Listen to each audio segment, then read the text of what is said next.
Welcome to the Dropship Podcast, where you'll learn how to build and grow a high-ticket dropshipping business and hear stories from successful e-commerce entrepreneurs. Let's kick this thing off.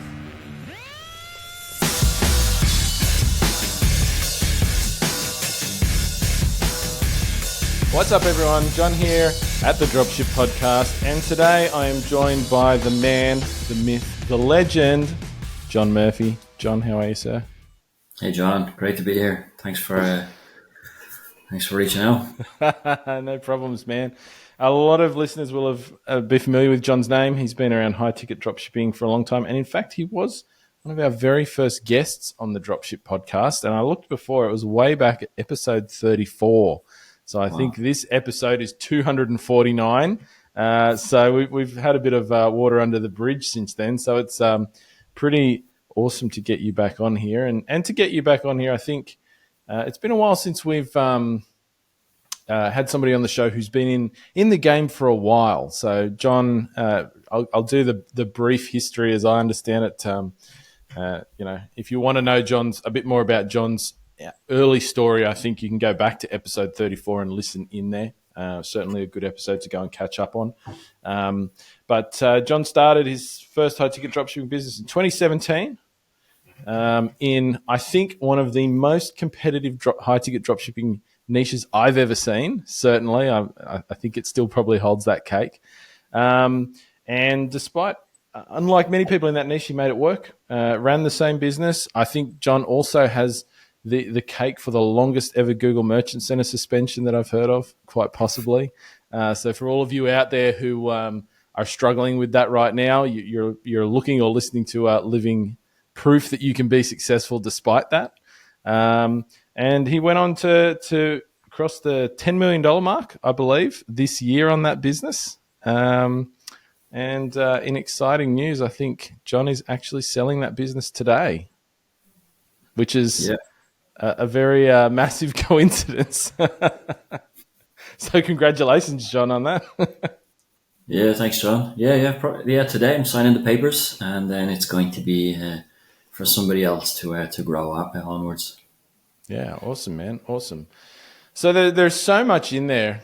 But while I was just saying all of that, I thought I kind of want to go back, actually, because we get a lot of people at the moment. I want to go back to that whole Google suspension stuff. I want to take you back. I mean, this is going back to when it first happened, like quite a few years now. But I want to go back there because we have a lot of people, I think, who are struggling with that a little bit at the moment. You know, they kind of go to start running ads and, maybe they do for a little bit of time and then they get a merchant center suspension and all of that sort of thing. And I think when you're earlier in your journey, that feels like a really big blow, right? You know, you're kind of locked out of the first way that you thought you were going to, make some sales and grow your business. And it's very frustrating the way Google does it at the moment.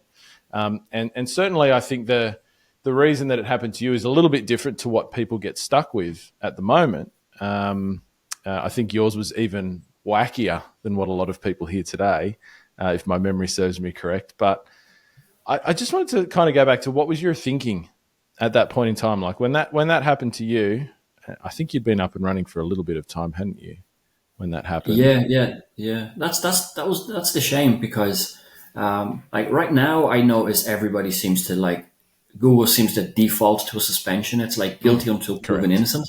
Yeah. So I think it's probably just because of the popularity now. So people are, I think Google defaults it so it's manageable and riffraff doesn't slip through the net, which is understandable. In my case, it was a little bit different because, as you said, I was in the very competitive e-bike space. Because I haven't signed the papers yet, but the very, very ridiculously competitive niche. And built the store between April and July 2017. And, usually the quickest way to validation is to your first sale is by running Google shopping ads. So that's what everybody does. And the reason I got suspended is because, which isn't the case now, just from a couple of months ago, Google has changed their opinion, but e-bikes were considered vehicles, and vehicles are a violation of Google shopping policies. And I didn't know this because all of my competitors were all running ads, and I was running ads too. but the verification is kind of like a random spot check. A robot will come in, bot will crawl your ads, and then if you tick any of those boxes that's a violation, you're gone. So I couldn't even say it wasn't really misrepresentation, which seems to be the word of the day for most of them now. But it was literally like, you're selling e-bikes and it's a violation, so you're not allowed back in. And that happened in early 2019. So I'd gone a full calendar year, all 2018, where I was profitable. The store was growing, getting momentum, and I was like, okay, I think I might actually be able to quit my job, my job in GE, and then finally do this thing full time. And I was right around the thing where I think I can replace my income, and then overnight all my traffic went away, and it was a cold shower, because lots of things were going through my mind, because it happened on a Friday, and I remember just sitting on the sofa, not talking for like the whole weekend, because I was thinking, what does this mean? Does this mean that at this stage I resented the day job because I was over it and I just hadn't given my notice? And now I was thinking, does this mean I have to continue going to work forever? Is the business over? Is this it? So it was. It was a long weekend. I just sitting by myself trying to figure out what to do next, and I didn't have an answer. It was it was a dark time, because I didn't have I didn't know there were other ways to get traffic, because I hadn't taken the course that you've built now. It was before then, so I didn't really have anywhere to turn. So it was lots of self-reflection. Cool. And do you remember kind of like what was the path out of that? Either mentally or just like, I think a lot of people who know your story will know that. Well, I got to a point where I was thinking, stuff, okay, I can't pay for traffic. I have to get it elsewhere. And then I just kind of went on that kind of exploration of, how do I get traffic? I spoke to our mutual friend, Corey Eckert, who was, at the time, knew a lot more about SEO. And I was like, I want to pick your brain. I got some coaching from you. I think I got like 5 hours in the space of like 2 weeks, because I needed answers and I needed help. And I ended up, one of the things I did, and it took a long time. It wasn't like by the weekend I had a plan, but I started hanging out in, like, what I noticed was I was looking at the Google search results for like e-bikes and, best this or most affordable that, all the type of content that was showing up. And I knew I couldn't run ads, but what I found was there were affiliate marketers showing up all over page one. And as I started to like figure out what they were doing, I started thinking, like, these guys, their whole business model is like, it's you get organic traffic by ranking on page one, or you have a blog, like an unpaid blog hobby. You don't get paid if you don't get clicks. So these guys had figured it out, right? So I figured I would start hanging out in like Facebook groups, like Niche Pursuits by Spencer Hawes. Doug Cunningham is another one of these, like affiliate marketers who they have a podcast. I'd listen to all their podcasts. I'd be in their Facebook groups, and I was just kind of lurking, just kind of hanging out, seeing what are they doing. And I just tried to, apply that to e-commerce. Instead of linking to an Amazon page, I just linked to my product pages. And then I kind of, refined the process over time. But that was kind of how I kind of deconstructed what other people were doing. And I said, like, maybe I can borrow from here and borrow from there and just kind of, figured it out. Yeah, that's really cool. That's really cool to hear that. I know certainly that was, back when I started out too, a lot of the information relating to high ticket dropshipping was kind of fairly sparse back then. There was some stuff around about some things, but you kind of had to guess a lot of it. And that was certainly an approach I took early on as well, was kind of looking at what other people were doing with other online businesses that there was maybe more information about because they'd been around for a bit longer, and sort of going, I think if I took that and tweaked it this way, it would kind of work for high ticket drop shipping.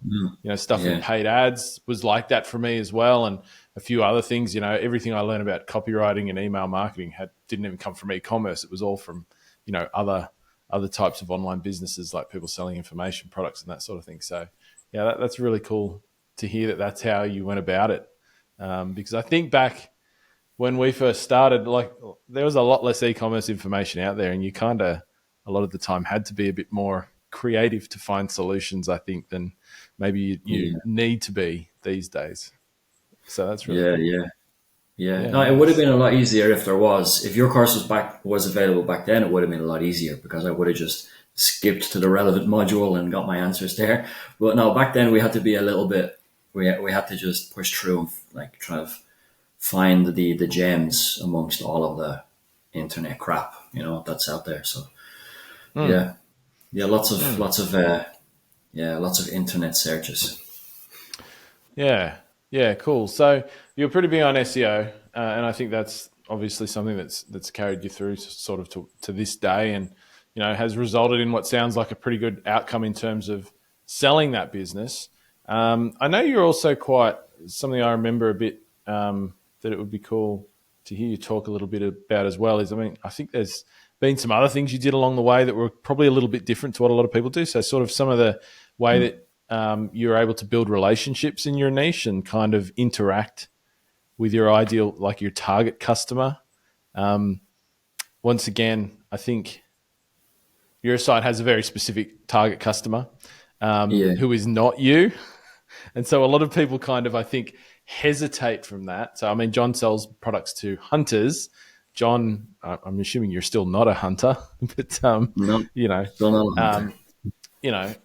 A lot of people kind of shy away, I think, from selling to people that they don't like readily associate with. And I think that very much often narrows the field because a lot of people, like me, for example, aren't really following an interest that needs higher ticket products, right? And so, like, I've never literally run a store in a niche that I'm personally the customer for. Like, never. I know Ben's different to me. He usually is the customer that he builds businesses around. But you're, in this case, at least probably a bit more like me. And I'm kind of wondering if you had some thoughts on like how you went about, because one of the things that stands out to me about your business is that you got very good at, putting things on, designing your website, communicating with your customer in ways that nobody else was and ways that they needed to hear that probably resonated with them. And yet you're not your ideal customer.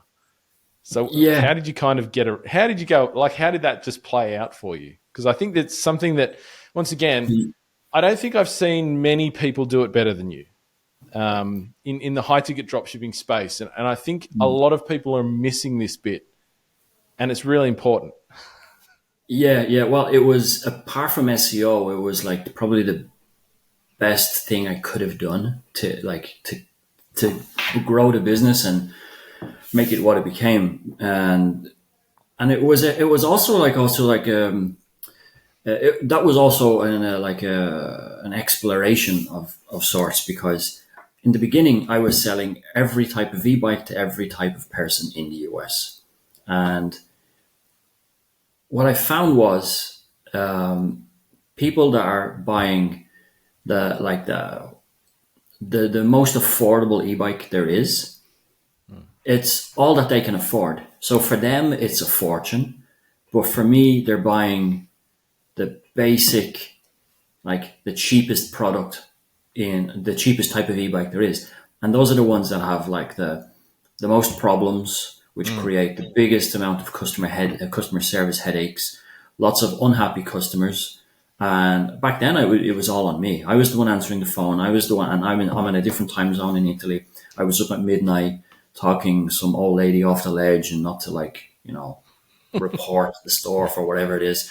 And then I had a smaller portion of my store where I had like two brands that were built by, like the brands were hunters who made e-bikes for hunting. And it was a very small kind of discrete corner of the market.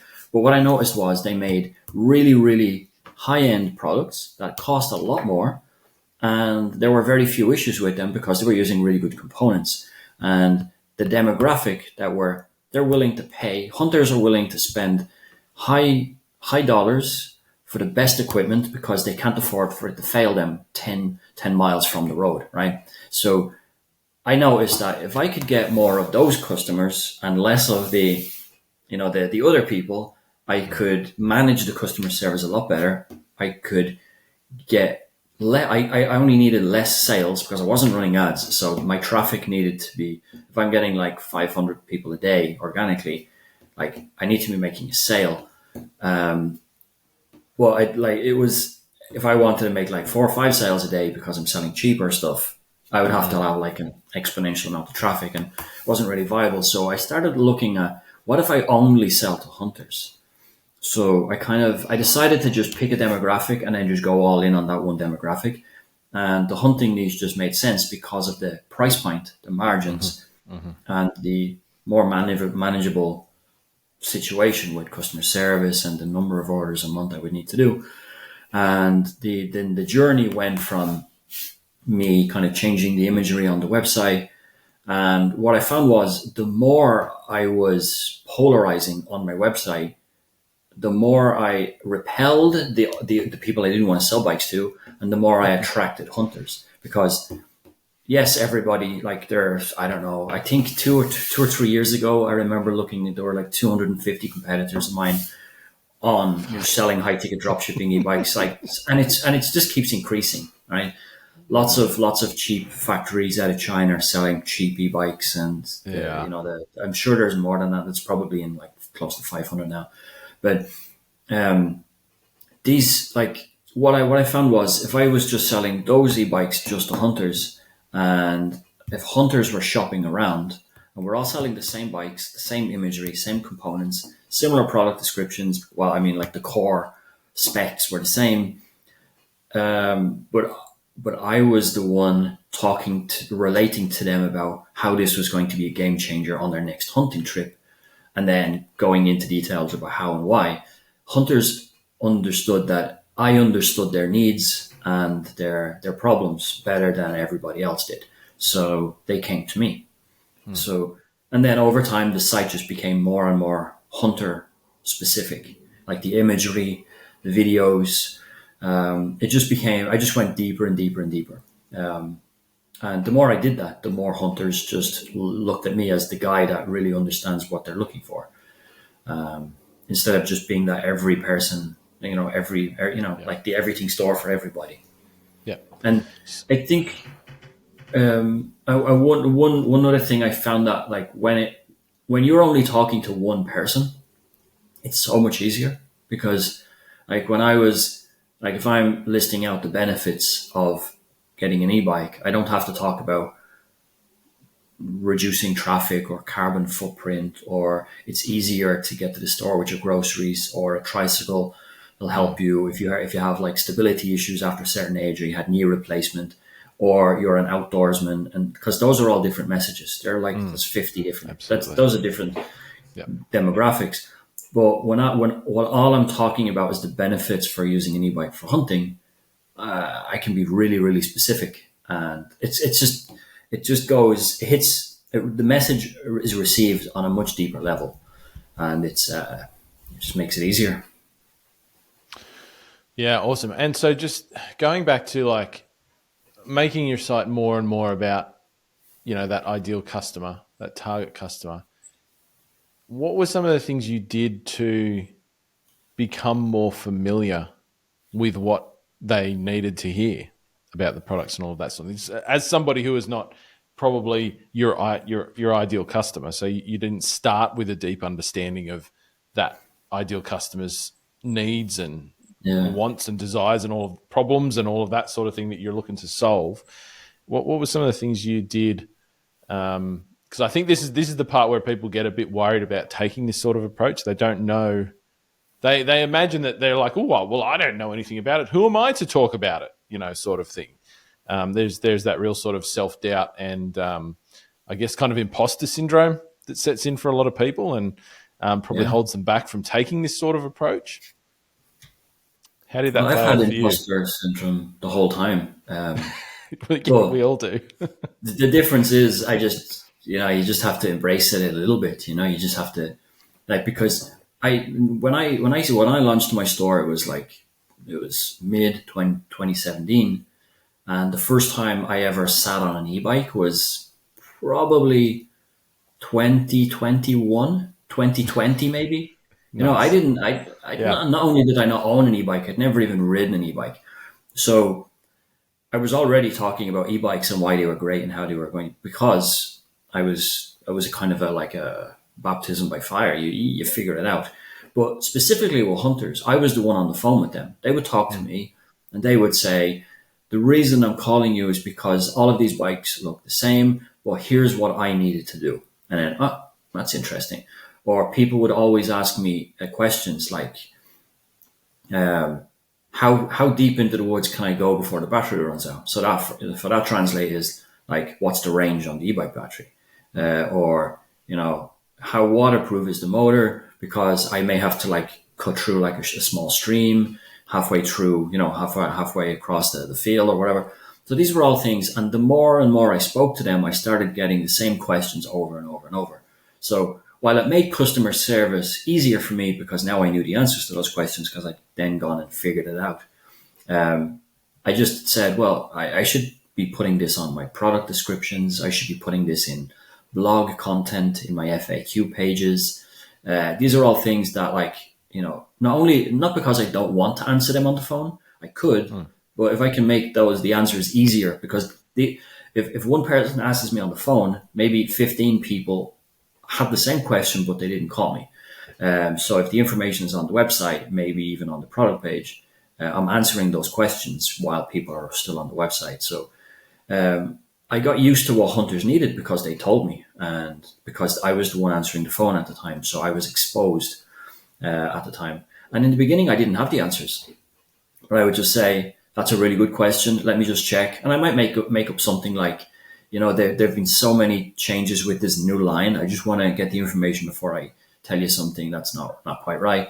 I'll call you back in an hour, or I'll call you back tomorrow morning or something like that. So in the beginning, I got the information and then answered the questions later. And then eventually I had such a deep knowledge of what hunters need in an e-bike, depending on where they go and what type of terrain they use. I didn't have to then, like, I didn't have to go like look at the manual or do anything like that. So there's a bit of a learning curve, but if I didn't do that, I wouldn't have been able to communicate with my people. So, Yep. And also one other thing that I do sometimes forget that I did in the early days, but it was very important.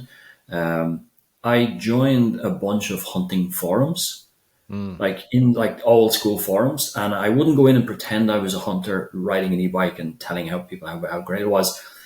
I came in, hands up, white flag raising, saying, I sell e-bikes to hunters. If anybody has any questions, I'm happy to answer. And then I'd get abuse off some hunters because it was unnatural and crap like that. And then there were other people that were just genuinely curious. And then I became like a staple in the forums, and I was the guy to get e-bikes from the people in the forum. So I became like a reputable character without pretending to be a hunter or anybody that I wasn't. So I got a lot of information just from the back and forths in the hunters. It was because it's also among hunters, it's a polarizing topic because people love it and people hate it because now the weekend warriors are going to be able to reach my spot that I walk into.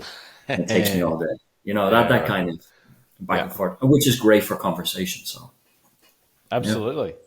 Yeah, I love that. I think, putting yourself out there like that, building relationships, and also building a bit of word of mouth as well.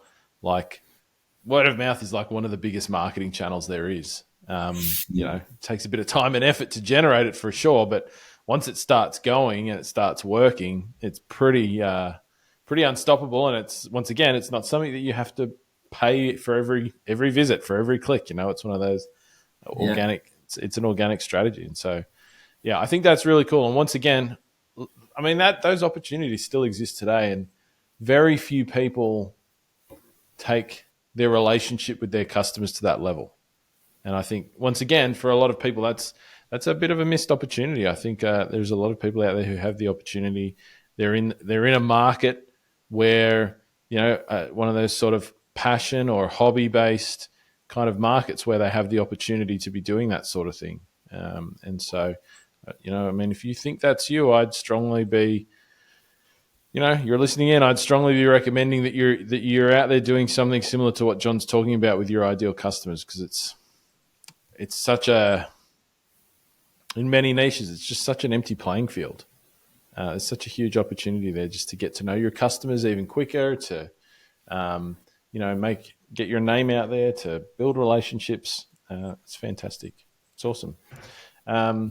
Cool, man. Well, I want to take you forward then. Obviously, we mentioned at the top of the show that you've just sold that business. Like, you're literally signed the papers, which is a big deal. It's your baby. You've signed it. How did you end up there? Why did you decide to sell now? What was the thinking? What was your thinking? Yeah, it was a kind of, it's like one of those, I don't know, it was kind of like a drop, like that drip torture thing. Like it got in my head, that idea, the exit. And because sometimes I still have imposter syndrome, and I think, like, I'm only a success after I've sold the business, because if I end up blowing up the store and then it goes to zero, was I a success, or was I just doing well for a little bit? So I feel like the exit kind of like, validates me in a way, and I'm kind of needy that way. So, but it actually spawned from, I get almost daily emails from VC companies that are like, collecting websites. Because basically they're just like going around buying up all the e-commerce stores and to add it to their portfolio and stuff. And I used to get, although I get those emails all the time, and I've always ignored them. And then one of my suppliers came to me and said, would you ever consider selling the store? And then you could we'll buy it from you. We'll take up all of the profits, and then we'll just pay you as like a third party agent to run the store for us. I was like, so I could continue getting a salary, but I get the exit. And I was like, well, that sounds great. And then I like the idea, because like the supplier I worked with, like, we're basically like family now. So it would have been a really nice way to, for the store to evolve. But then about a year ago, 18 months ago, after COVID, it was like the post-COVID slump after everything. We all thought like the COVID was like the all of those inflated sales was like the new normal. And then it was like, it didn't last very long. A year later, and then everything kind of just went back to normal. And then they were like, ooh, maybe, because they're obviously in the same niche as me. So their sales were down as well. And then they realized, well, their accountant recommended that they didn't stretch their means too far and then try to do too many things. And they were like, actually, maybe it's not the best time. So I was like, okay, cool. But by then I decided an exit would be cool. And then I figured, I'm not a hunter. I don't like e-bikes. I've had the store for a while. It would be nice to put some money in the bank and then start again. And just do it without the stress of, I have to be profitable this month or else kind of scenario. I think it'll just be, the safety is there. The financial security is going to be there this time. And I can afford to do it a little bit quicker this time. Maybe I won't do it all myself this time around either. Yeah, sure. Cool. Yeah, I don't know. It is definitely, I think it is definitely one of the things that when you get to a level where you could sell a store for a decent amount of money, and that, I think you're right, you do kind of get that seed in your head, and it's really hard to get it out of there once it's in there, you know what I mean? Like, it's kind of like you've got to scratch that itch. I think, I think most entrepreneurs, it's like, I'm kind of usually these days I'm more of a fan of people holding on to businesses and continuing to grow them, because I think a lot of people sell before they reach their full potential in a lot of markets, and there would actually be financially better off to hold it for a bit longer. But at the same time, I think it's just one of those cool entrepreneurial experiences that you should experience at least once, in your time, like taking the exit, seeing that big chunk of cash and losing part of it to tax and all of that sort of thing. I I think it's a really cool life experience, man. So I hope you take a minute to enjoy it as it's happening for sure. I won't talk to you about the process, but one of the things that stood out to me when we were talking was you mentioned the multiple you were getting on the sale, which was, I thought, really high. So what did you end up with there? And why? I just want the world to hear this.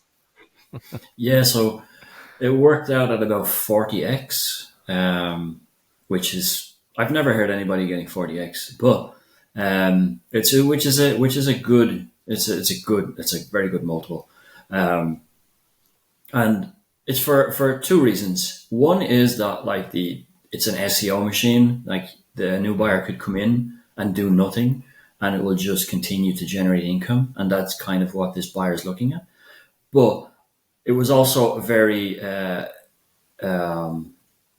there's still so many levers to pull on the store. Like somebody can come in, set up ads, and then start running ads, because now you can actually run ads for e-bikes. They're no longer classed as vehicles, which is good.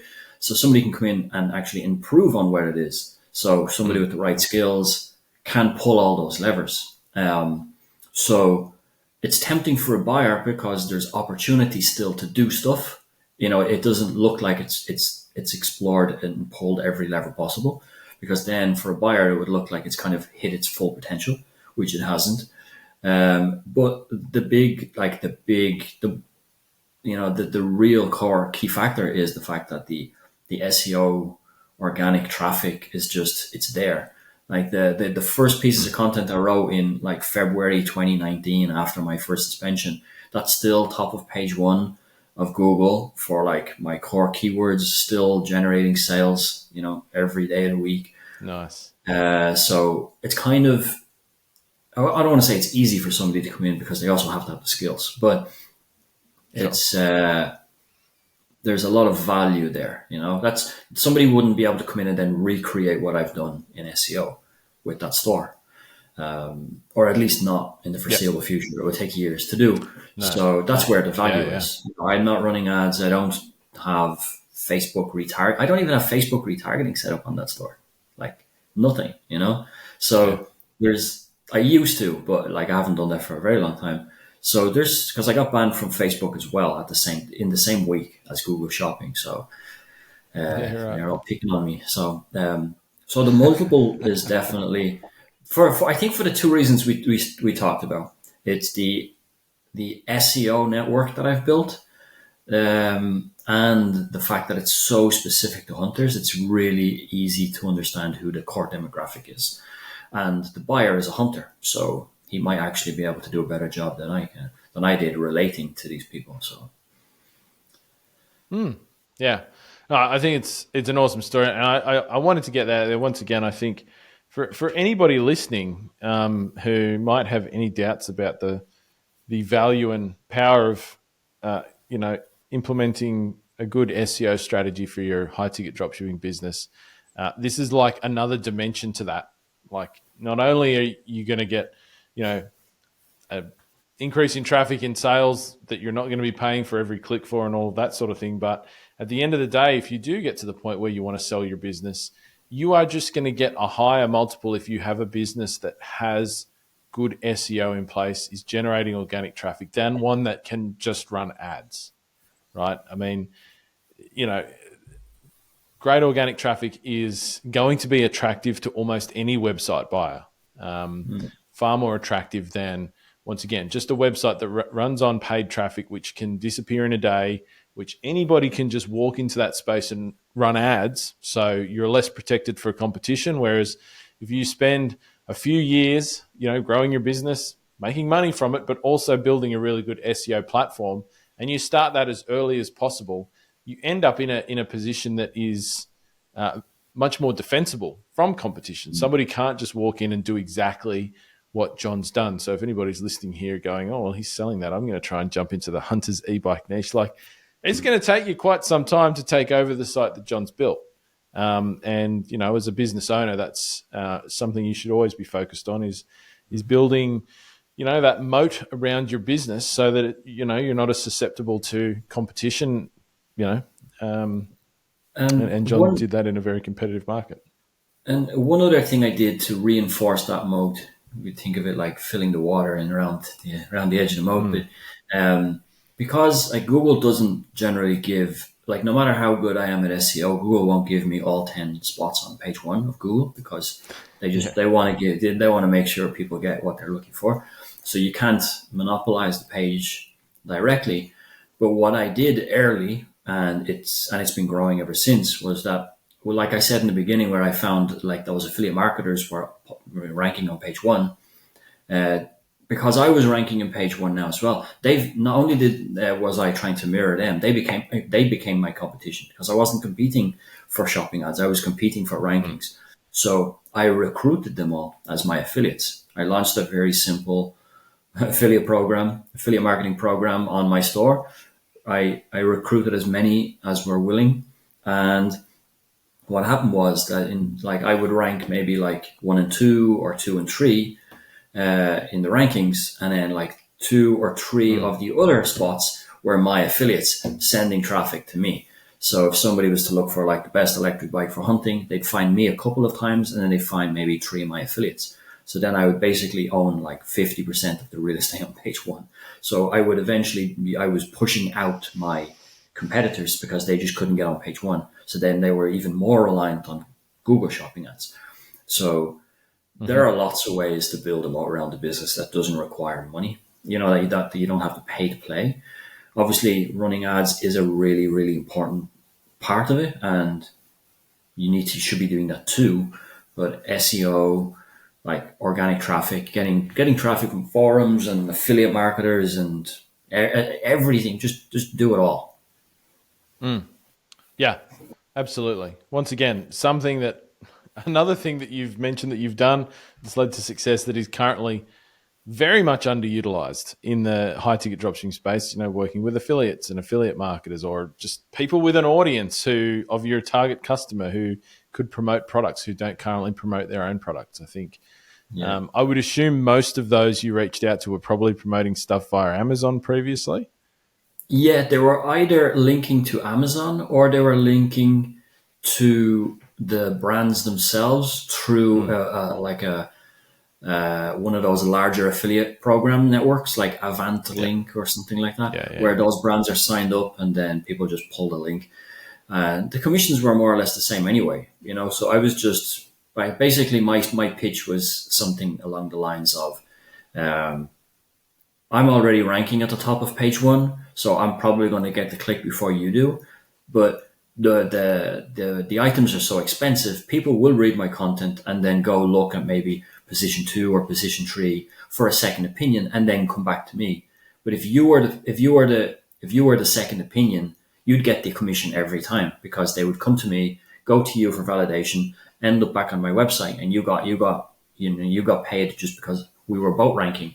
So it was kind of like, let's work together and we all make money.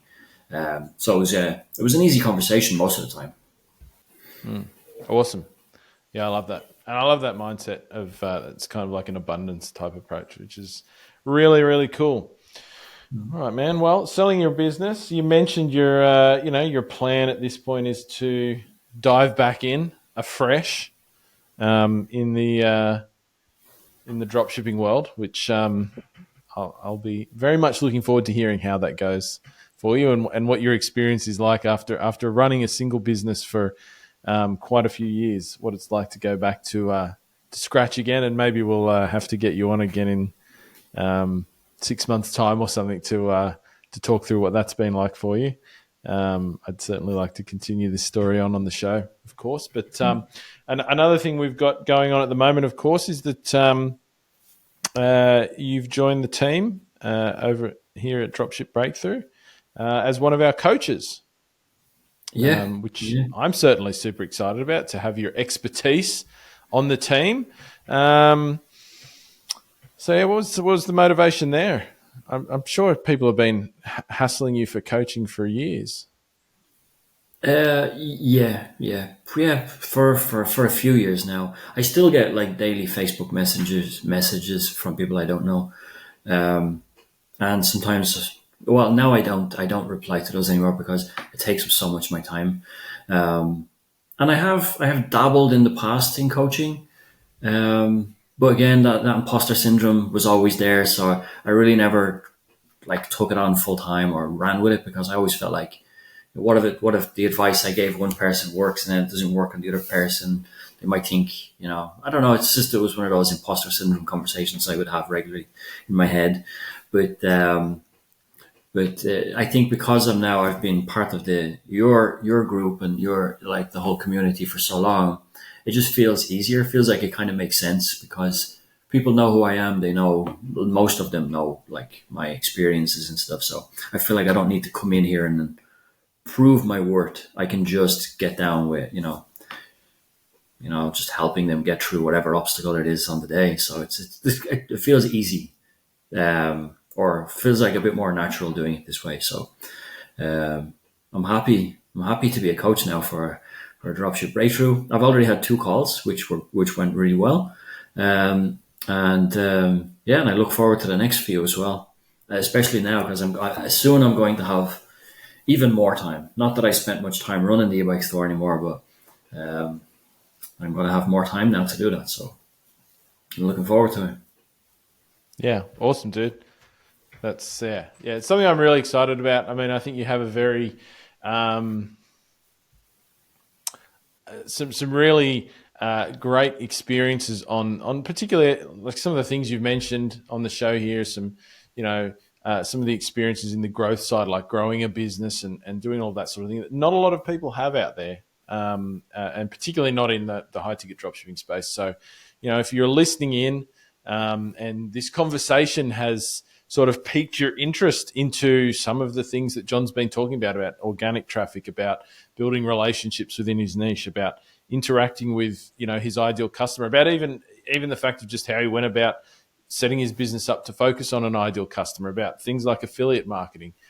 If you're in the Dropship Breakthru program, you can get one-to-one time with John to, sit down with him and talk through how that stuff might look like in your business, and have him share some of his ideas about these sort of things and how you might be able to do them. So you've got to be a member. You get into the program if you're not already in.